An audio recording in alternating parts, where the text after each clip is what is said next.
कोई बदनीयत ही नहीं है, लेकिन ये कहने की गुंजाइश है कि वो खतरे एकदम से उठ गए। कुर्बानी पीछे है नहीं, इखलास और कुर्बानी दो चीजों से कामों की जड़ मजबूत होती है।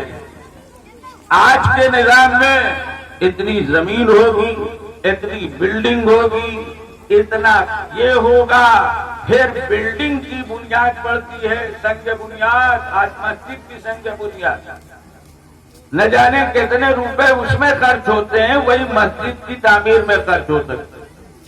फिर फैशन चल गया है, इफ्तिताह है मस्जिद,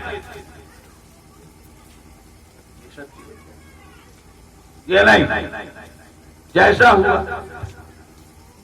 तो पहला ये अदारा जहां तक पहुंच रहा है, ये उसकी कुर्बानियां हैं, उसकी मेहनत है, लोग देख रहे हैं, फायदा उठा रहे हैं। काम होता है, अल्लाह दिलों को नर्म करते हैं, जो काम सोचे नहीं जाते वो भी हो जाते हैं, हो रहे हैं।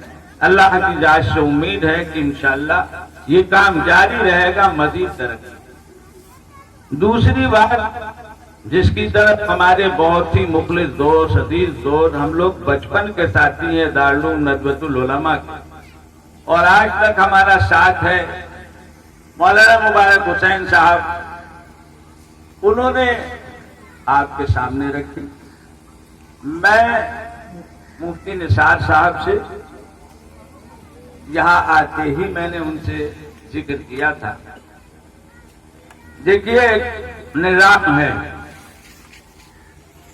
किसी के दीन की खातिर अपने दीन को खराब नहीं किया जा सकता।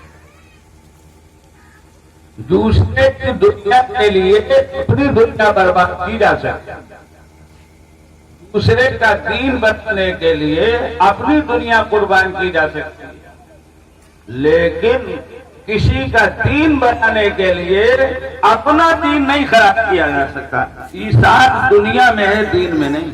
ये बात क्या कहनी है?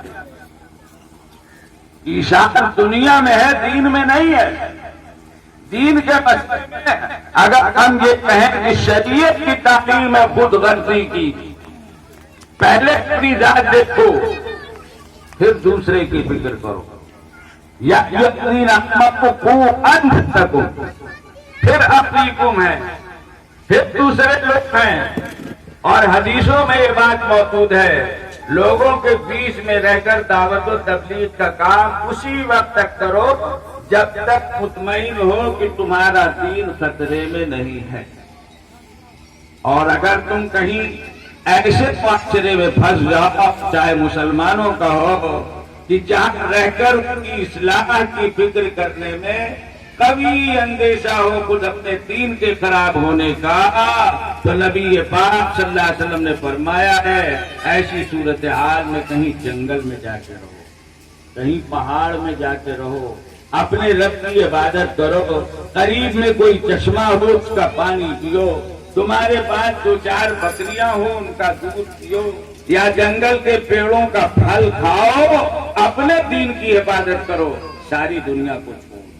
ये वो सूरत हाल है जो इस आयत सूरह माइदा की आयत या अय्युहल्लज़ीना आमनू अलैकुम अनफुसकुम के तहत किसी न किसी दर्जे दाखिल है और मज़कूर।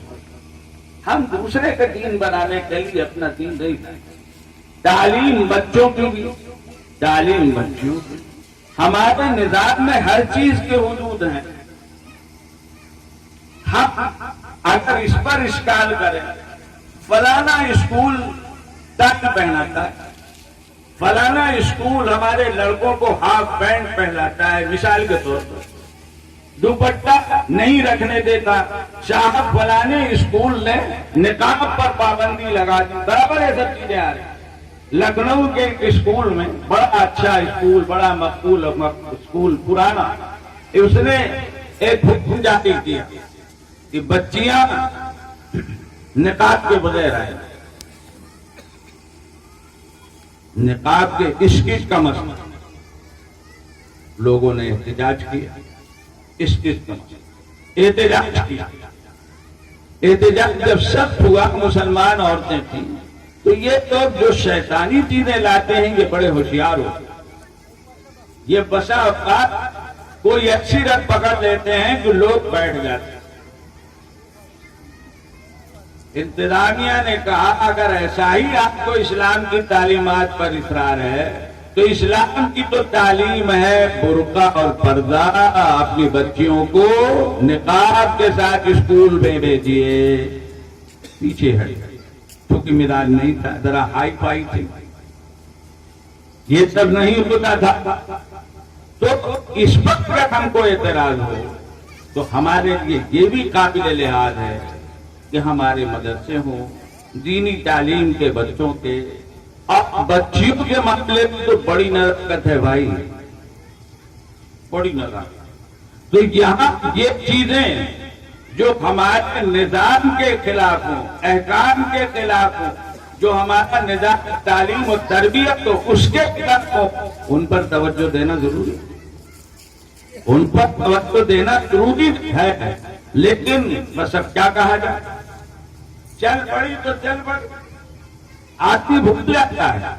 اب تو ہماری بچیوں کے اداروں میں, لڑکیوں کے اداروں میں ایسا بھی ہو رہا ہے کہ طالبات کو مرد استادوں کے سامنے رکو بچوں کو بٹھایا جا رہا ہے.